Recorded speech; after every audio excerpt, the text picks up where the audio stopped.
News top 9ಗೆ ಸ್ವಾಗತ. ನಾನು ಸೌಮ್ಯ ಹೆಗಡೆ. ಕೇಂದ್ರ ಸರ್ಕಾರದ ವಿರುದ್ಧ ರೈತಾಪಿ ವರ್ಗದ ಆಕ್ರೋಶದ ಜ್ವಾಲೆ. ಪ್ರತಿಭಟನೆ ದಿನವೇ ರೈತರ ಕೆಂಗಣ್ಣಿಗೆ ಗುರಿಯಾಗಿದ್ದು ಯಾಕೆ ದಳಪತಿ? ಎಚ್ಡಿಕೆಗೆ ಕೋಡಿಹಳ್ಳಿ ಚಂದ್ರಶೇಖರ್ ಹಾಕಿದ ಸವಾಲು ಏನು? ರೈತರ ಬಳಿಕ ಪ್ರತಿಭಟನೆಗೆ ಇಳಿಯೋದೇಕೆ ಸಾರಿಗೆ ನೌಕರರು? ಇದೆಲ್ಲವನ್ನ ನೋಡೋಣ. ಸರ್ಕಾರಕ್ಕೆ ಬಾರುಕೋಲಿನ ಬಿಸಿ ಮುಟ್ಟಿಸ್ತಾ ಇರುವುದು ಹೇಗೆ ರೈತರು? ಪ್ರತಿಭಟನೆ ದಿನವೇ ರೈತರ ಕೆಂಗಣ್ಣಿಗೆ ಗುರಿಯಾಗಿದ್ದು ಯಾಕೆ ಕುಮಾರಸ್ವಾಮಿ? ಜೈಲಿಗೆ ಹೋಗೋಕ್ಕೂ ಸಿದ್ಧ ಅಂತ ಹೇಳಿದ್ದು ಯಾಕೆ ವಾಟಾಳ್ ನಾಗರಾಜ್? ಇದೆಲ್ಲವನ್ನ ನೋಡೋಣ ಬಾರುಕೋಲು ಚಳವಳಿ ನ್ಯೂಸ್ ಟಾಪ್ 9ನಲ್ಲಿ. ಕೇಂದ್ರದ ಕೃಷಿ ಕಾಯ್ದೆ ವಿರುದ್ಧ ಸಿಡಿದಿರುವಂತಹ ಅನ್ನದಾತರು ಸರ್ಕಾರಕ್ಕೆ ಬಾರುಕೋಲಿನ ಬಿಸಿ ಮುಟ್ಟಿಸಿದ್ದಾರೆ. ರೈಲ್ವೆ ನಿಲ್ದಾಣದಿಂದ ಹೆಗಲ ಮೇಲೆ ಹಸಿರು ಶಾಲು, ಬಲಗೈನಲ್ಲಿ ಬಾರುಕೋಲು ಹಿಡಿದುಕೊಂಡು ವಿಧಾನಸೌಧದತ್ತ ರೈತರು ಪಾದಯಾತ್ರೆ ಆರಂಭಿಸಿದ್ದಾರೆ. Anandrao circle, freedom park, K R circle ಮೂಲಕ ವಿಧಾನಸೌಧಕ್ಕೆ ತೆರಳಿ ಮುತ್ತಿಗೆ ಹಾಕಲು ತೀರ್ಮಾನಿಸಿದ್ದಾರೆ.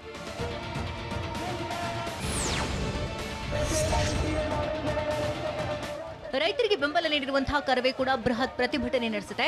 ಕಾರ್ಪೊರೇಷನ್ ಸರ್ಕಲ್ ಇಂದ ರ್ಯಾಲಿ ಆರಂಭಿಸಿರುವಂತಹ ಕರವೇ ನಾರಾಯಣಗೌಡ ಬಣದ ಕಾರ್ಯಕರ್ತರು ಕೇಂದ್ರ ಸರ್ಕಾರದ ವಿರುದ್ಧ ಘೋಷಣೆ ಕೂಗಿದ್ರು.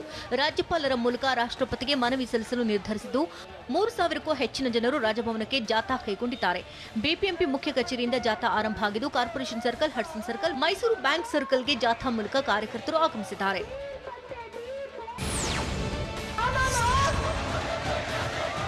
ಕೇಂದ್ರ ಸರ್ಕಾರ ರೈತ ವಿರೋಧಿ ಮಸೂದೆ ಜಾರಿಗೆ ತಂದಿದೆ ಎಂದು ಕರವೇ ರಾಜ್ಯಾಧ್ಯಕ್ಷ ನಾರಾಯಣಗೌಡ ಆರೋಪ ಮಾಡಿದರು. ಪ್ರತಿಭಟನಾ ಜಾಥಾದಲ್ಲಿ ಮಾತನಾಡಿದಂತಹ ಅವರು, ರಾಜ್ಯ ಸರ್ಕಾರ ರೈತರನ್ನು ಧಿಕ್ಕರಿಸಿ ನಿಂತಿದೆ.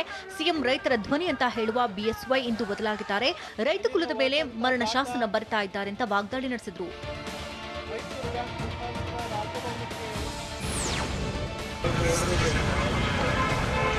ರಾಜಭವನಕ್ಕೆ ಜಾಥಾ ಕೈಗೊಂಡ ಕರವೇ ಕಾರ್ಯಕರ್ತರನ್ನ ಮೈಸೂರು ಬ್ಯಾಂಕ್ ಸರ್ಕಲ್ನಲ್ಲೇ ತಡೆಹಿಡಿಯಲಾಯಿತು. ಮೈಸೂರು ಬ್ಯಾಂಕ್ ವೃತ್ತದವರೆಗೂ ಮಾತ್ರ ರ್ಯಾಲಿಗೆ ಅವಕಾಶ ನೀಡಿದ್ದು ಅಧಿವೇಶನ ಇರುವುದರಿಂದ 1 ಕಿಲೋಮೀಟರ್ ನಿಷೇಧಾಜ್ಞೆ ಇದೆ. ಹೀಗಾಗಿ ಮೈಸೂರು ಬ್ಯಾಂಕ್ ವೃತ್ತದಲ್ಲೇ ಕಾರ್ಯಕರ್ತರನ್ನ ತಡೆಹಿಡಿದಿದ್ದಾರೆ.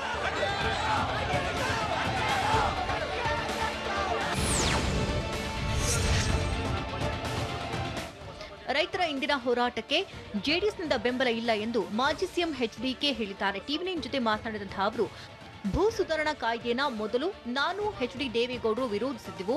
ಆದ್ರೀಗ ಅದರಲ್ಲಿ ಹಲವು ಬದಲಾವಣೆಗಳನ್ನು ಮಾಡಿದ್ದಾರೆ. ಈ ಕಾಯ್ದೆಯಲ್ಲಿ ರೈತರಿಗೆ ಮಾರಣಾಂತಿಕವಾಗುವಂತಹ ಅಂಶವಿಲ್ಲ ಅಂತ ಕುಮಾರಸ್ವಾಮಿ ತಿಳಿಸಿದರು.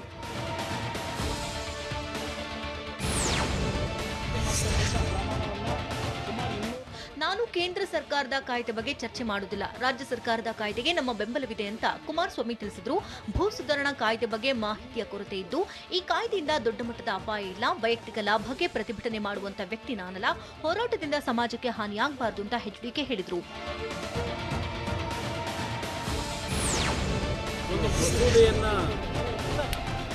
ಭೂ ಸುಧಾರಣಾ ಕಾಯ್ದೆಯನ್ನು ಬೆಂಬಲಿಸಿರುವಂತಹ ಎಚ್ಡಿಕೆ ವಿರುದ್ಧ ಕೋಡಿಹಳ್ಳಿ ಚಂದ್ರಶೇಖರ್ ಕಿಡಿಕಾರಿದ್ದಾರೆ.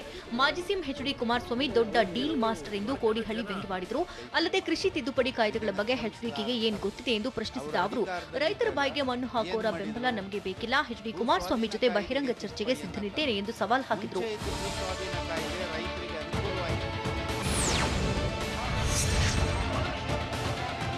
ಜೈಲಿಗೆ ಹೋಗಲು ಸಿದ್ಧರಿದ್ದೇವೆಂದು ಕನ್ನಡಪರ ಹೋರಾಟಗಾರ ವಾಟಾಳ್ ನಾಗರಾಜ್ ಹೇಳಿದರು. ಸುದ್ದಿಗೋಷ್ಠಿಯಲ್ಲಿ ಮಾತನಾಡಿದಂತಹ ಅವರು, ಮರಾಠ ಅಭಿವೃದ್ಧಿ ನಿಗಮವನ್ನು ನಾವು ಬೇಡ ಎಂದಿದ್ದೇವೆ.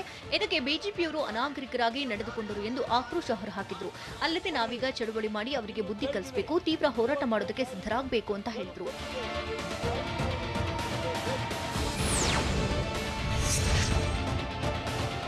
ಯಡಿಯೂರಪ್ಪ ಮಾಡಬಾರದ ಅನಾಚಾರ ಮಾಡಿದ್ದಾರೆ ಅಂತ ವಾಟಾಳ್ ನಾಗರಾಜ್ ಕಿಡಿಕಾರಿದ್ದಾರೆ. ನಿನ್ನೆ ರೈತರು ಬೆಂಗಳೂರು ಬಿಟ್ಟು ಹೊರಗಡೆ ಪ್ರತಿಭಟನೆ ಮಾಡ್ತೀವಿ ಎಂದಿದ್ರು. ಆದ್ರೆ ನಾವು ನಿನ್ನೆ ಬೆಂಗಳೂರಿನಲ್ಲೂ ಪ್ರತಿಭಟನೆಗೆ ಗಮನ ಹರಿಸಿದ್ವಿ. ನಮಗೆ ಸೋಲು ಗೆಲುವು ಮುಖ್ಯವಲ್ಲ ಎಂದು ವಾಟಾಳ್ ತಿಳಿಸಿದರು. ಅಲ್ಲದೆ ಪ್ರತಿಭಟನೆಯ ಹಿಂದಿನ ದಿನ ಪೊಲೀಸರನ್ನ ಬಿಟ್ಟು ನಮಗೆ ತೊಂದರೆ ಕೊಟ್ಟರು. ಇದರಿಂದ ಕನ್ನಡಪರ ಸಂಘಟನೆಗಳಿಗೆ ಮತ್ತಷ್ಟು ಶಕ್ತಿ ಬಂದಿದೆ ಅಂತ ಹೇಳಿದ್ರು. ಕೇಂದ್ರ ಸರ್ಕಾರದ ವಿರುದ್ಧ ರೈತ ಮಹಿಳೆ ಕಿಡಿಕಾರಿದ್ದು ಹೇಗೆ? ಪ್ರತಿಭಟನೆಗೆ ಬಂದ ಕಾರ್ಯಕರ್ತರಿಗೆ ಖಾಕಿ ಶಾಕ್ ಕೊಟ್ಟಿದ್ದು ಯಾಕೆ? ಹೋರಾಟದಲ್ಲಿ ಭಾಗಿಯಾಗಿ 3 ವರ್ಷದ ಬಾಲಕ ಹೇಳಿದ್ದೇನು? ನೋಡೋಣ Bengaluru lock news top 9ನಲ್ಲಿ.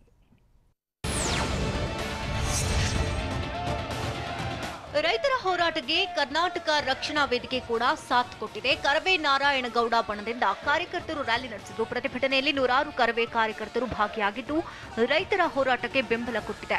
Corporation ಸರ್ಕಲ್ನಲ್ಲಿ Kempegowda ಪ್ರತಿಮೆಗೆ ಮಾಲಾರ್ಪಣೆ ಮಾಡಿ ಕಾರ್ಪೊರೇಷನ್ ಸರ್ಕಲ್ನಿಂದ ಜಾಥಾ ಆರಂಭ ಆಗಿದೆ. ಕೃಷಿ ಕಾಯ್ದೆಗಳನ್ನು ವಿರೋಧಿಸಿ ರೈತ ಸಂಘಟನೆಗಳು ಬೃಹತ್ ಪ್ರತಿಭಟನೆ ನಡೆಸಿದ್ದು ಕೇಂದ್ರ ಸರ್ಕಾರದ ವಿರುದ್ಧ ಅನ್ನದಾತರು ಸಿಡಿದು ನಿಂತಿದ್ದಾರೆ.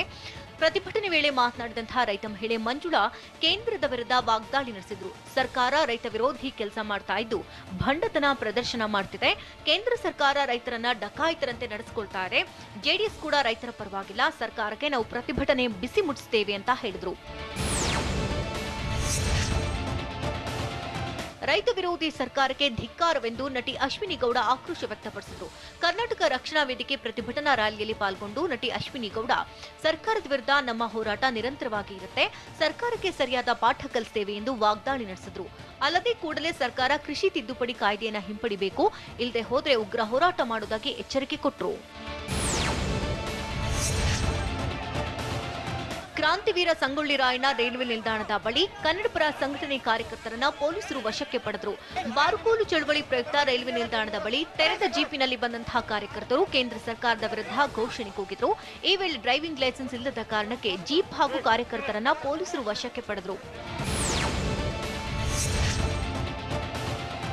ರೈತರ ಪ್ರತಿಭಟನೆಗೆ 3 ವರ್ಷದ ಬಾಲಕನು ಸಾಥ್ ನೀಡಿದ. ಲಿಂಗಸೂರು ತಾಲೂಕಿನ ಭಯ್ಯಾಪುರ ಗ್ರಾಮದ ಬಸಯ್ಯ ಅನ್ನೋ ಬಾಲಕ ಕುಟುಂಬದವರ ಜೊತೆ ಕಾಲ್ನಡಿಗೆಯಲ್ಲಿ ಜಾಥಾಕ್ಕೆ ಬಂದಿದ್ದಾನೆ. ನ್ಯಾಯ ಬೇಕು, ಅದಕ್ಕೆ ಬಂದಿದ್ದೀನಿ ಎಂದು ಬಸಯ್ಯ ಹೇಳಿದ್ದಾನೆ. ಕನಿಷ್ಠ ಬೆಂಬಲ ಬೆಲೆ ಬಗ್ಗೆ ಲಿಖಿತ ರೂಪದಲ್ಲಿ ಬರೆದುಕೊಡಲು ಕೇಂದ್ರ ಸರ್ಕಾರ ಸಿದ್ಧವಿಲ್ಲ. ಹೀಗಾಗಿ ಕೇಂದ್ರದ ಕೃಷಿ ತಿದ್ದುಪಡಿ ಕಾಯ್ದೆ ಹಿಂಪಡಿಬೇಕು ಎಂದು ಮಾಜಿ ಸಚಿವ ಯುಟಿ ಖಾದರ್ ಆಗ್ರಹಿಸಿದರು. ಕೇಂದ್ರ ತಂದಂತಹ ರೈತ ವಿರೋಧಿ ಕಾನೂನಿನ ವಿರುದ್ಧ ಇಡೀ ದೇಶದ ಜನರು ಬೀದಿಗೆ ಇಳಿದಿದ್ದಾರೆ. ನಮ್ಮದು ಒಂದೇ ಸ್ಪಷ್ಟ ನಿಲುವು, ರೈತರಿಗೆ ನಾವು ಬೆಂಬಲ ನೀಡಿದ್ದೇವೆ. ರೈತರ ಮೇಲೆ ದಬ್ಬಾಳಿಕೆ ಮಾಡಿರುವ ಕೇಂದ್ರ ಸರ್ಕಾರ ಅವರ ಜೊತೆ ಮಾತನಾಡುವ ಸೌಜನ್ಯತೆ ಕೂಡ ತೋರಿಸಿಲ್ಲ ಎಂದು ಖಾದರ್ ಕಿಡಿಕಾರಿದರು. ನಿನ್ನೆಯ ಭಾರತ್ ಬಂದ್ ವಿಫಲವಾಗಿದೆ ಎಂದು ಬಿಜೆಪಿ ರಾಷ್ಟ್ರೀಯ ಪ್ರಧಾನ ಕಾರ್ಯದರ್ಶಿ ಸಿಟಿ ರವಿ ಹೇಳಿದರು.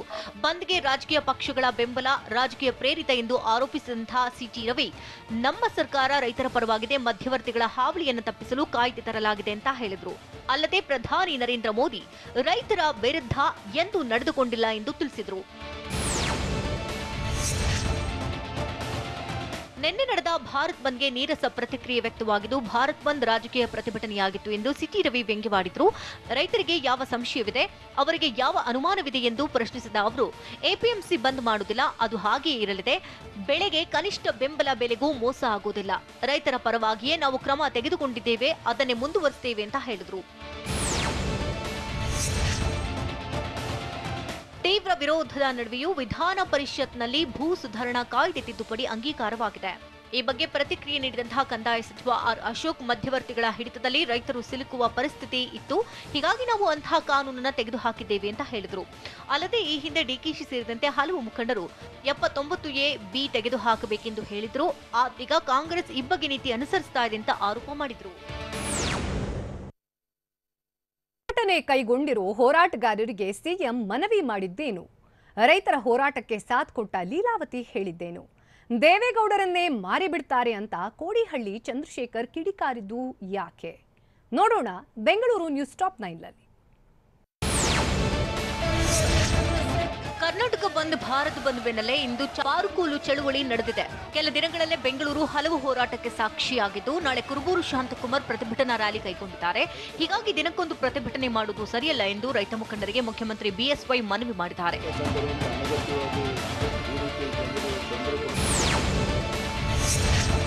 ಕೇಂದ್ರದ ಕೃಷಿ ತಿದ್ದುಪಡಿ ಕಾಯ್ದೆ ವಿರೋಧಿಸಿ ರೈತರ ಹೋರಾಟಕ್ಕೆ ಹಿರಿಯ ನಟಿ ಲೀಲಾವತಿ ಬೆಂಬಲ ಸೂಚಿಸಿದ್ದಾರೆ. ಬೆಂಗಳೂರು ಗ್ರಾಮಾಂತರ ಜಿಲ್ಲೆಯ ನೆಲಮಂಗಲ ತಾಲೂಕಿನ ಸೋಲದೇವನಹಳ್ಳಿಯಲ್ಲಿ ಮಾತನಾಡಿದಂತಹ ಹಿರಿಯ ನಟಿ ಲೀಲಾವತಿ, ರೈತ ವಿರೋಧಿ ಕಾಯ್ದೆಗಳನ್ನ ಸರ್ಕಾರ ವಾಪಸ್ ಪಡೆಯಲಿ, ಬೆನ್ನೆಲುಬನ್ನೇ ಮುರಿದು ಅವನನ್ನ ರೈತ ಅಂದ್ರೆ ಹೇಗಾಗುತ್ತೆ ಅಂತ ಪ್ರಶ್ನೆ ಮಾಡಿದ್ರು.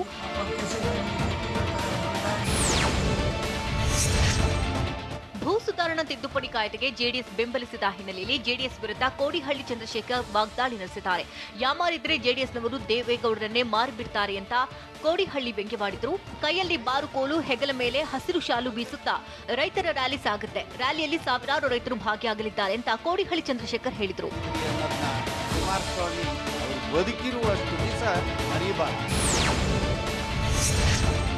ಇಂದು ಬೆಂಗಳೂರಿನಲ್ಲಿ ರೈತರು ಬೃಹತ್ ರ್ಯಾಲಿ ನಡೆಸಿದ್ದು ನಾಳೆ ಸಾರಿಗೆ ನೌಕರರು ಕಾಲ್ನಡಿಗೆ ಜಾಥಾ ಆಯೋಜಿಸಿದ್ದಾರೆ. ಸಾರಿಗೆ ನೌಕರರನ್ನ ಸರ್ಕಾರಿ ನೌಕರರನ್ನಾಗಿ ಮಾಡುವಂತೆ ಒತ್ತಾಯಿಸಿ ಪ್ರತಿಭಟನೆ ನಡೆಸಲಿದ್ದಾರೆ. ನಾಳೆ ಬೆಳಗ್ಗೆ 10 ಗಂಟೆಗೆ ಕ್ರಾಂತಿವೀರ ಸಂಗೊಳ್ಳಿ ರಾಯಣ್ಣ ರೈಲ್ವೆ ನಿಲ್ದಾಣದಿಂದ ಜಾಥಾ ಆರಂಭ ಆಗಲಿದ್ದು ವಿಧಾನಸೌಧದವರೆಗೆ ತೆರಳಲಿದ್ದಾರೆ. ಈ ಕಾಲ್ನಡಿಗೆ ಜಾಥಾದಲ್ಲಿ ಸಾರಿಗೆ ನೌಕರರು ತಮ್ಮ ಹೆಂಡತಿ ಮಕ್ಕಳೊಂದಿಗೆ ಭಾಗಿಯಾಗಲಿದ್ದಾರೆ.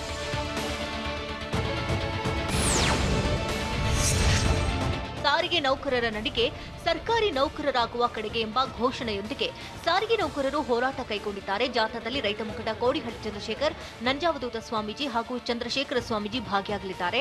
ಸಾರಿಗೆ ನೌಕರರನ್ನ ಸರ್ಕಾರಿ ನೌಕರರನ್ನಾಗಿ ಮಾಡಬೇಕು, ಸರ್ಕಾರಿ ನೌಕರರಿಗೆ ನೀಡುವಂತಹ ಸವಲತ್ತುಗಳನ್ನ ಸಾರಿಗೆ ನೌಕರರಿಗೂ ಕೊಡಬೇಕು, ಕೊರೋನಾ ಸಂದರ್ಭದಲ್ಲಿ ಮೃತಪಟ್ಟ ಸಾರಿಗೆ ನೌಕರರಿಗೆ ಘೋಷಣೆ ಮಾಡಿದ 30 ಲಕ್ಷ ರೂಪಾಯಿ ಪರಿಹಾರ ನೀಡಬೇಕು ಅಂತ ನೌಕರರು ಆಗ್ರಹಿಸಿದ್ದಾರೆ.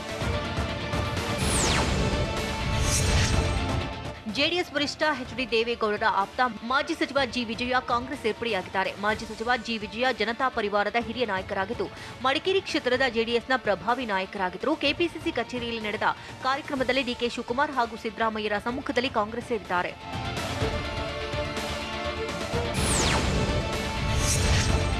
ಕ್ರಿಕೆಟ್ ಬೆಟ್ಟಿಂಗ್ನಲ್ಲಿ ತೊಡಗಿದ ವ್ಯಕ್ತಿಯನ್ನ ಬಂಧಿಸಲಾಗಿದೆ. ಪ್ರಭು ಬಿನ್ ಕಾಳೆಯ ಬಂಧಿತ ಆರೋಪಿ ಶ್ರೀಲಂಕಾ ಪ್ರೀಮಿಯರ್ ಲೀಗ್ ಹಾಗೂ ಆಸ್ಟ್ರೇಲಿಯಾ ಇಂಡಿಯಾ ಕ್ರಿಕೆಟ್ ಬಗ್ಗೆ ವೆಬ್ಸೈಟ್ ಮೂಲಕ ಬೆಟ್ಟಿಂಗ್ ನಡೆಸ್ತಾ ಇದ್ದ. ಬೆಟ್ಟಿಂಗ್ನಲ್ಲಿ ಗೆದ್ದವರಿಗೆ ಹಣ ಕೊಡಲು ಹಾಗೂ ಸೋತವರಿಗೆ ಹಣ ಪಡೆಯಲು ರಾಮದಾಸ್ ಹೋಟೆಲ್ ಬಳಿ ಬಂದಿದ್ದ. ಈ ಬಗ್ಗೆ ಖಚಿತ ಮಾಹಿತಿ ಪಡೆದು ದಾಳಿ ನಡೆಸಿ ಆರೋಪಿಯನ್ನು ಬಂಧಿಸಲಾಗಿದ್ದು 4 ಲಕ್ಷ ನಗದು ಮೊಬೈಲ್ ಅನ್ನು ವಶಕ್ಕೆ ಪಡೆಯಲಾಗಿದೆ.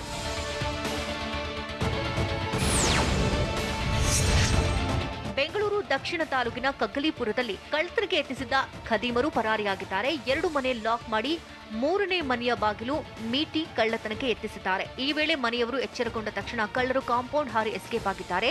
ಮಧ್ಯರಾತ್ರಿ 1 ಗಂಟೆ ಸುಮಾರಿಗೆ ಇಬ್ಬರು ಕಳ್ಳರು ಕಾಂಪೌಂಡ್ ಹಾರಿ ಮನೆಗೆ ಎಂಟ್ರಿ ಕೊಡುವ ದೃಶ್ಯ ಸಿಸಿ ಕ್ಯಾಮೆರಾದಲ್ಲಿ ಸೆರೆಯಾಗಿದೆ.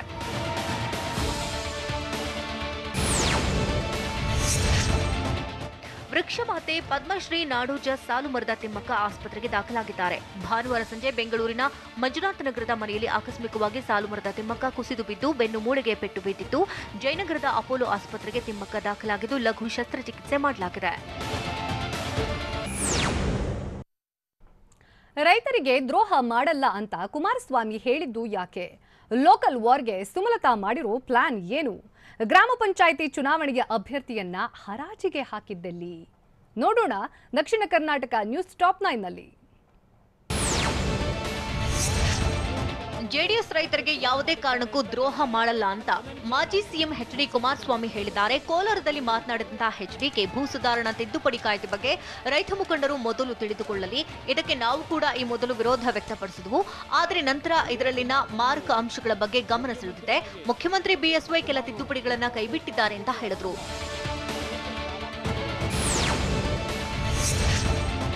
ಹಳೆ ದೋಸ್ತಿ ಕಾಂಗ್ರೆಸ್ ಪಕ್ಷದ ವಿರುದ್ಧ ಮಾಜಿ ಸಿಎಂ ಎಚ್.ಡಿ. ಕುಮಾರಸ್ವಾಮಿ ವಾಗ್ದಾಳಿ ನಡೆಸಿದ್ದಾರೆ. ಕೋಲಾರದಲ್ಲಿ ಮಾತನಾಡಿದಂತಹ ಎಚ್ಡಿಗೆ ಕಾಂಗ್ರೆಸ್ ಪಕ್ಷದ ಚಿಹ್ನೆಗೆ ವ್ಯಾಲ್ಯೂ ಇಲ್ಲದಂತಾಗಿದೆ. ಹೀಗಾಗಿ ಹಸಿರು ಟವಲ್ ಹಾಕೊಂಡು ಬೀದಿಗೆ ಬಂದಿದೆ. ನಾನು ಬಿಜೆಪಿ ಬಗ್ಗೆ ಮೃದು ಧೋರಣೆ ತೋರುವುದಿಲ್ಲ ಅಂತ ಮಾಜಿ ಸಿಎಂ ಎಚ್ಡಿಕೆ ಹೇಳಿದ್ದಾರೆ.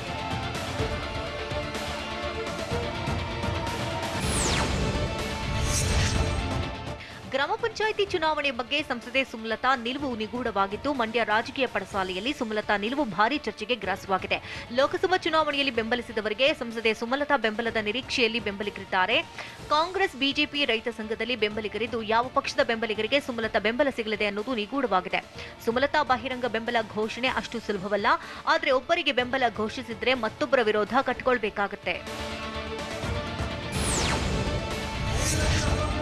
ಮಂಡ್ಯ ಜಿಲ್ಲೆಯ ನಾಗಮಂಗಲ ತಾಲೂಕಿನ ಲಾಳನಕೆರೆಯಲ್ಲಿ ಗ್ರಾಮ ಪಂಚಾಯಿತಿ ಸದಸ್ಯ ಸ್ಥಾನಗಳನ್ನು ಗ್ರಾಮಸ್ಥರು ಹರಾಜು ಕೂಗಿದ್ದಾರೆ. ಲಕ್ಷಾಂತರ ರೂಪಾಯಿ ಹಣಕ್ಕೆ ಸದಸ್ಯರನ್ನ ಅವಿರೋಧ ಆಯ್ಕೆ ಮಾಡಲು ಮುಖಂಡರು ಹರಾಜು ನಡೆಸಿದ್ದಾರೆ. ಗ್ರಾಮದ ಮನೆಯೊಂದರಲ್ಲಿ ಕುಳಿತು ಭಾವಿ ಸದಸ್ಯರನ್ನ ಹರಾಜು ಕೂಗಿದ್ದು ವಿಡಿಯೋ ವೈರಲ್ ಆಗಿದೆ.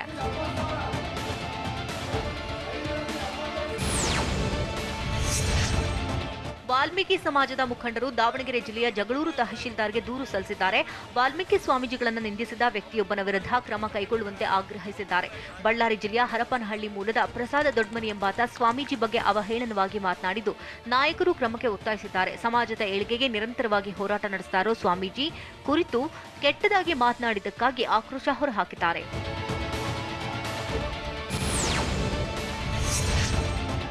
ದಾವಣಗೆರೆ ಕ್ರೀಡಾ ಹಾಸ್ಟೆಲ್ನ ಕುಸ್ತಿಪಟು ಒಬ್ಬರು ಹರಿಹರ ಕಂಠೀರವ ಪ್ರಶಸ್ತಿ ಜಯಿಸಿದ್ದಾರೆ. 86ರಿಂದ 125 ಕೆಜಿ ವಿಭಾಗದಲ್ಲಿ ನಡೆದ ಕುಸ್ತಿ ಸ್ಪರ್ಧೆಯಲ್ಲಿ ಮಧುಸೂದನ್ ಎಂಬಾತ ಪ್ರಶಸ್ತಿ ಗೆದ್ದುಕೊಂಡಿದ್ದಾರೆ. ಹರಿಹರದಲ್ಲಿ ತಡರಾತ್ರಿವರೆಗೆ ನಡೆದಂತಹ ಕುಸ್ತಿ ಪಂದ್ಯದಲ್ಲಿ ಪಟ್ಟು ಸಡಿಲಿಸದೆ ಬೆಳಗಾವಿಯ ನಾಗರಾಜ್ ಅನ್ನೋರ ವಿರುದ್ಧ ಜಯ ಸಾಧಿಸಿದ್ದಾರೆ. ಮಾಜಿ ಸಚಿವ ವಿನಯ್ ಕುಲಕರ್ಣಿಗೆ ಸಿಗುತ್ತಾ ಜಾಮೀನು? ಉದ್ಯಮಿ ಹತ್ಯೆ ಆರೋಪಿಗಳನ್ನ ಖಾಕಿ ಹೆಡೆಮುರಿ ಕಟ್ಟಿದ್ದು ಹೇಗೆ? ಬಂದ್ ವೇಳೆ ಕುರಿಗಳಿಗೆ ಕನ್ನ ಹಾಕಿದ್ದು ಎಲ್ಲಿ? ನೋಡೋಣ ಉತ್ತರ ಕರ್ನಾಟಕ ನ್ಯೂಸ್ ಟಾಪ್ 9 ನಲ್ಲಿ.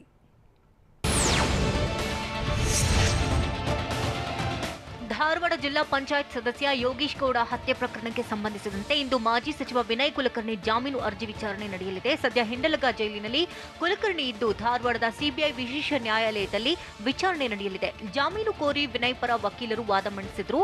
ಇಂದು ಸಿಬಿಐ ಪರ ವಕೀಲರು ಪ್ರತಿವಾದ ಮಂಡಿಸಲಿದ್ದಾರೆ. ಹುಬ್ಬಳ್ಳಿ ಸಿಟಿ ಠಾಣೆ ಪೊಲೀಸರು 5 ಕೊಲೆ ಆರೋಪಿಗಳನ್ನು ಅರೆಸ್ಟ್ ಮಾಡಿದ್ದಾರೆ. ರಿಯಲ್ ಎಸ್ಟೇಟ್ ಉದ್ಯಮಿ ರಮೇಶ್ ಭಾಂಡಗೆ ಹತ್ಯೆ ಕೇಸ್ಗೆ ಸಂಬಂಧಿಸಿ 5ರನ್ನ ಹೆಡೆಮುರಿ ಕಟ್ಟಿದ್ದಾರೆ. ಆರೋಪಿಗಳಾದ ರಫೀಕ್ ಶಿವಾಜಿ ಅನ್ನೋರು ರಮೇಶ್ ಭಾಂಡೆ ಹತ್ಯೆಗೆ ಇಜಾಜ್ ಎಂಬಾತನಿಗೆ 25 ಲಕ್ಷ ಸುಪಾರಿ ಕೊಟ್ಟಿದ್ರು. ಬಳಿಕ ಪ್ಲಾನ್ ನಂತೆ ಹತ್ಯೆಗೈದು ಇಜಾಜ್ ಪೊಲೀಸರಿಗೆ ಶರಣಾಗಿದ್ದ. ಸದ್ಯ ಸಿಸಿಟಿವಿ ದೃಶ್ಯಾವಳಿ ಆಧರಿಸಿ 5ರನ್ನ ಪೊಲೀಸರು ಕಂಬಿ ಹಿಂದೆ ದೂಡಿದ್ದಾರೆ. ಬಾಗಲಕೋಟೆ ಜಿಲ್ಲೆಯ ಬದಾಮಿ ತಾಲೂಕಿನ ಕೆರೂರಲ್ಲಿ ನಿನ್ನೆ ನಡೆದ ಭಾರತ್ ಬಂದ್ ವೇಳೆ ದುಷ್ಕರ್ಮಿಗಳು 30 ಕುರಿ ಕದ್ದೊಯ್ದಿದ್ದಾರೆ. ಪೊಲೀಸರು ಬಂದ್ರು ಅಂತ ಕಿಡಿಗೇರಿಗಳು ಪುಕಾರು ಹಬ್ಬಿಸಿದ್ದಾರೆ. ಈ ವೇಳೆ ಮಾಲೀಕರು ಕುರಿಗಳನ್ನು ಬಿಟ್ಟು ಹೋಡಿದ್ದು 30ಕ್ಕೂ ಹೆಚ್ಚು ಕುರಿಗಳನ್ನು ಖದೀಮರು ಕದ್ದೊಯ್ದಿದ್ದಾರೆ. ಮಾರುಕಟ್ಟೆ ಬಳಿಗೆ ನಡೆದಿದ್ದಂತಹ ಬಂದ್ ವೇಳೆ ಕಿಡಿಗೇರಿಗಳು ಪಕ್ಕಾ ಪ್ಲಾನ್ ಮಾಡಿ ಕೃತ್ಯ ಎಸಗಿದ್ದಾರೆ. ಪುಟ್ಟರಾಜು ಗವಾಯಿಗಳ ಮಠದಲ್ಲಿ ಟಿವಿ9 ವಾರ್ಷಿಕೋತ್ಸವದ ಸಂಭ್ರಮ ಮನೆ ಮಾಡಿತು.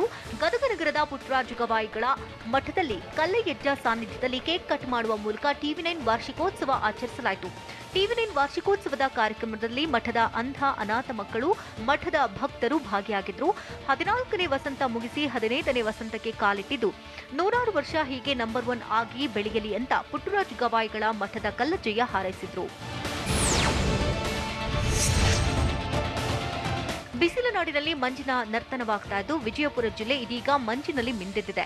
ಇಡೀ ಜಿಲ್ಲೆಯಲ್ಲಿ ಮಂಜು ಕವಿದ ವಾತಾವರಣವಿದ್ದು ಸಂಪೂರ್ಣ ಮಂಜಿನಿಂದ ಆವರಿಸಿದ ರಸ್ತೆಗಳು ವಾಹನ ಸವಾರರಿಗೆ ಸಮಸ್ಯೆಯಾಗಿದೆ. ಐತಿಹಾಸಿಕ ಸ್ಮಾರಕಗಳು ಮಂಜಿನಲ್ಲಿ ಮುಳುಗಿವೆ. ಐತಿಹಾಸಿಕ ಗೋಳಗುಮ್ಮಟ, ಬಾರು ಕಮಾನ್ ಸೇರಿದಂತೆ ಇತರೆ ಸ್ಮಾರಕಗಳು ಮಂಜಿನಲ್ಲಿ ಸ್ಪಷ್ಟವಾಗಿ ಗೋಚರಿಸಲಿಲ್ಲ. ರೈತರ ಹೋರಾಟಕ್ಕೆ ವಿಪಕ್ಷ ನಾಯಕರು ಸಾಥ್ ಕೊಟ್ಟಿದ್ದು ಹೇಗೆ? ಕಾಶ್ಮೀರದಲ್ಲಿ ಉಗ್ರರು ಸೈನಿಕರ ನಡುವಿನ ಗುಂಡಿನ ಚಕಮಕಿ ಹೇಗಿತ್ತು? ಭಾರತ್ ಬಯೋಟೆಕ್ಗೆ ವಿದೇಶಿ ರಾಯಭಾರಿಗಳು ಭೇಟಿ ನೀಡಿರುವುದು ಯಾಕೆ? ನೋಡೋಣ ನ್ಯಾಷನಲ್ ನ್ಯೂಸ್ ಟಾಪ್ 9 ನಲ್ಲಿ. ಪಂಜಾಬ್ನಲ್ಲಿ ಕೃಷಿ ಕಾಯ್ದೆ ವಿರುದ್ಧದ ಹೋರಾಟ ಹೆಚ್ಚಾಗಿದೆ. ಕಾಯ್ದೆ ವಿರೋಧಿಸಿ ಹರಿಯಾಣ ದೆಹಲಿ ಗಡಿ ಭಾಗದಲ್ಲಿ ಸಾವಿರಾರು ರೈತರು ಬೀಡು ಬಿಟ್ಟಿದ್ದು ಇನ್ನೂ ಕೂಡ ಟ್ರ್ಯಾಕ್ಟರ್ಗಳಲ್ಲಿ ರೈತರು ಆಗಮಿಸ್ತಾ ಇದ್ದಾರೆ. ಪಂಜಾಬ್ನಲ್ಲಿ ರೈತರ ಹೋರಾಟಕ್ಕೆ ಶಿರೋಮಣಿ ಅಕಾಲಿ ದಳ ಕಾರ್ಯಕರ್ತರು ಸಾಥ್ ಕೊಟ್ಟಿದ್ದು ದೆಹಲಿಗೆ ಹೋಗ್ತಾ ಇರೋ ರೈತರ ಟ್ರ್ಯಾಕ್ಟರ್ಗಳಿಗೆ ಉಚಿತವಾಗಿ ಡೀಸೆಲ್ ಹಾಕಿಸುತ್ತಿದ್ದಾರೆ. ಜಮ್ಮು ಕಾಶ್ಮೀರದಲ್ಲಿ 2 ಉಗ್ರರನ್ನ ಹತ್ಯೆ ಮಾಡಲಾಗಿದೆ. ಪುಲ್ವಾಮಾ ಜಿಲ್ಲೆಯ ಟೈಕನ್ ಏರಿಯಾದಲ್ಲಿ ಎನ್ಕೌಂಟರ್ ನಡೆದಿದ್ದು ಹತ್ಯೆಯಾದ ಉಗ್ರರು ಯಾವ ಸಂಘಟನೆಯವರು ಅನ್ನೋದು ಇನ್ನಷ್ಟೇ ಗೊತ್ತಾಗಬೇಕಿದೆ. ಮನೆಯಲ್ಲಿ ಉಗ್ರರು ಅಡಗಿರುವ ಮಾಹಿತಿ ಪಡೆದು ಸಿಆರ್ಪಿಎಫ್ ಹಾಗೂ ಕಾಶ್ಮೀರ ಪೊಲೀಸರು ಕಾರ್ಯಾಚರಣೆಗೆ ಇಳಿದಿದ್ರು. ಈ ವೇಳೆ ಯೋಧರ ಮೇಲೆ ಉಗ್ರರು ಫೈರಿಂಗ್ ಮಾಡಿದ್ದು ಗುಂಡಿನ ಚಕಮಕಿಯಲ್ಲಿ 2 ಭಯೋತ್ಪಾದಕರನ್ನ ಹೊಡೆದುರುಳಿಸಲಾಗಿದೆ. ಆಂಧ್ರಪ್ರದೇಶದ ಪಶ್ಚಿಮ ಗೋದಾವರಿ ಜಿಲ್ಲೆಯಲ್ಲಿ ವಿಚಿತ್ರ ರೋಗ ಕಾಣಿಸಿಕೊಂಡ ಪ್ರಕರಣ ಸಂಬಂಧ ಏಲೂರು ನಗರದಲ್ಲಿ ಅಸ್ವಸ್ಥರಾದವರ ಸಂಖ್ಯೆ 571ಕ್ಕೆ ಏರಿಕೆಯಾಗಿದೆ. 571 ಜನರ ಪೈಕಿ 468 ಜನರು ಚೇತರಿಸಿಕೊಂಡಿದ್ದು 101 ಜನರಿಗೆ ಇನ್ನೂ ವಿವಿಧ ಆಸ್ಪತ್ರೆಗಳಲ್ಲಿ ಚಿಕಿತ್ಸೆ ನೀಡಲಾಗುತ್ತದೆ. ಇನ್ನು ಏಲೂರು ನಗರಕ್ಕೆ ವೈದ್ಯರ ತಂಡ ಭೇಟಿ ನೀಡಿದ್ದು ಸ್ಥಳೀಯರ ಆರೋಗ್ಯ ತಪಾಸಣೆ ನಡೆಸುತ್ತಿದ್ದಾರೆ. ಜನವರಿ ಅಥವಾ ಫೆಬ್ರವರಿ ವೇಳೆಗೆ ಭಾರತ್ ಬಯೋಟೆಕ್ನ ಕೋವ್ಯಾಕ್ಸಿನ್ ಲಸಿಕೆ ಬಿಡುಗಡೆಯಾಗುವ ಸಾಧ್ಯತೆ ಇದೆ. ಹೀಗಾಗಿ ಭಾರತ್ ಬಯೋಟೆಕ್ ಕಂಪನಿಗೆ 60 ದೇಶಗಳ ರಾಯಭಾರಿಗಳು, ಪ್ರತಿನಿಧಿಗಳು ಭೇಟಿ ನೀಡಿದ್ರು. ಹೈದರಾಬಾದ್ನಲ್ಲಿರುವ ಕಂಪನಿಯಲ್ಲಿ ಭಾರತದ ಸ್ವದೇಶಿ ಲಸಿಕೆ ಸಂಶೋಧನೆ, ಉತ್ಪಾದನೆ ಬಗ್ಗೆ ವೀಕ್ಷಣೆ ಮಾಡಿದ್ರು. ಅಲ್ಲದೆ ಭಾರತದ ವಿಜ್ಞಾನಿಗಳ ಜೊತೆಗೆ ರಾಯಭಾರಿಗಳು ಮಾತುಕತೆ ನಡೆಸಿದ್ರು. ಮಧ್ಯಪ್ರದೇಶದ ಛತ್ತಾರ್ಪುರದಲ್ಲಿ ಭಾರೀ ದುರಂತ ಸಂಭವಿಸಿದ್ದು ಮದುವೆಗೆ ಹೊರಟಿದ್ದವರು ಮಸಣದ ಪಾಲಾಗಿದ್ದಾರೆ. ಜನರನ್ನ ಮದುವೆಗೆ ಕರೆದೊಯ್ತಾ ಇದ್ದಂತಹ ವಾಹನ ರಸ್ತೆ ಪಕ್ಕದಲ್ಲಿದ್ದ ಬಾವಿಗೆ ಬಿದ್ದಿದ್ದು ಸ್ಥಳದಲ್ಲಿ 6 ಜನ ಮೃತಪಟ್ಟಿದ್ದಾರೆ. ಘಟನೆಯಲ್ಲಿ 3 ಗಾಯಗಳಾಗಿದ್ದು ಆಸ್ಪತ್ರೆಗೆ ದಾಖಲಿಸಲಾಗಿದೆ. ಚೆನ್ನೈನ ಹೊರವಲಯದ ಖಾಸಗಿ ಹೋಟೆಲ್ನಲ್ಲಿ ನಟಿ ಚಿತ್ರ ಆತ್ಮಹತ್ಯೆಗೆ ಶರಣಾಗಿದ್ದಾರೆ. ತಮಿಳು ಸಿನಿಮಾ ಧಾರಾವಾಹಿಗಳಲ್ಲಿ ನಟಿಸಿದಂತಹ ಚಿತ್ರ ನೇಣು ಬಿಗಿದುಕೊಂಡು ಸಾವನ್ನಪ್ಪಿದ್ದಾರೆ.